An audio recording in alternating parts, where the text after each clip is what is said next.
And it's been a busy time for Pierre Dorion. Of course, we just had Kyle Bukauskas on the show, and this was maybe the biggest splash they made. Matt Murray in that trade with the Pittsburgh Penguins. Remember, they don't have a deal yet, though, with the RFA Matt Murray, Berkey.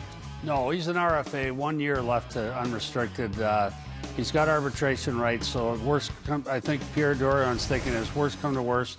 1 year arbitration award, walks free agency.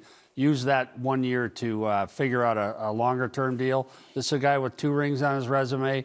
Good person, good player. They'll probably work something out, my guess is. And you're in Ottawa, Gary. What was your take when you heard, wow, they landed Matt Murray? Oh, I think it's a great deal for the Ottawa Senators. Obviously, Craig Anderson had been there for quite a period of time. He's vacating. You're getting a guy, like Berkey said, with 2 Stanley Cup rings. Yes, he's had some injury issues, and I think that's a concern, but I think with the break this year with COVID, and we're going to say that a lot, I think it's a chance for him to reset.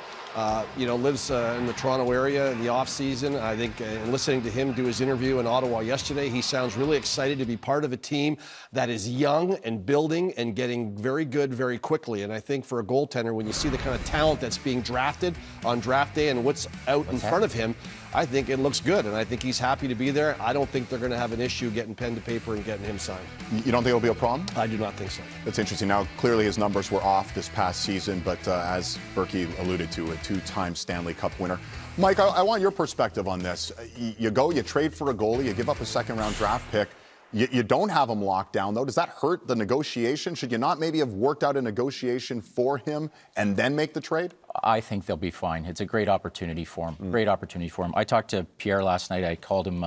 Berkey had him as the first star of the night on draft day, and I was just congratulating him. And I asked him if, you hear the rumors, is he going to have the ability to spend some money in Ottawa to augment this incredible group of young talent that he has, and he said, no doubt, they're not going to blow anybody away with a Pietrangelo. I wouldn't be surprised if he adds some older character to bring the young kids along. I mean, whether vis-a-vis, Nate Thompson's the name of a guy that everywhere he goes for, not huge money, just as a great mentor, but to add some pieces that are mid-range guys, but they're going to add good leadership and help the culture build in Ottawa. I think that's a great point. And Cassie, I wanted to ask you, they've purged themselves. Bobby Ryan, Craig Anderson, Mark Borowiecki, sort of the heart and soul of the team with Pajot at the trade deadline.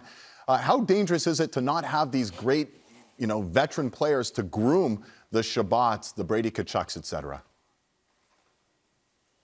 Well, I think Eric Goodbranson, the Ottawa native, will help a little bit sort of replace the Hainsey and Borowiecki on the back. But let's face it, with Matt Murray in particular, you're getting a motivated guy. He knows that he kind of has been on the decline, if you will, over the last year or two from where he was winning Stanley Cups with the Pittsburgh Penguins. But he's also going to be playing in front of a pretty inexperienced group. And so he's going to be facing a ton of shots, and goaltenders love it. That's the best way to kind of get back in your game. And the interesting backstory, too, with Matt Murray is this is the guy, remember, that came in, replaced Marc-Andre Fleury when Pittsburgh and Ottawa were playing back in 2017, and basically kind of ended up beating Ottawa in 7 games, and he goes on to win his first Stanley Cup. So there's a little bit of not-so-fun history, but I think you're getting a motivated guy, and I think you're getting a guy that is going to have to be really good because he's going to have defense in front of him that just don't have the experience of other teams. And for most goaltenders, they like more shots, they like the work, and I think it's going to be a good fit here. A young guy that can fit in the dressing room. I think they still need to do some work surrounding this team with some veteran guys, and I still think there's more work for Pierre Dorion to do there.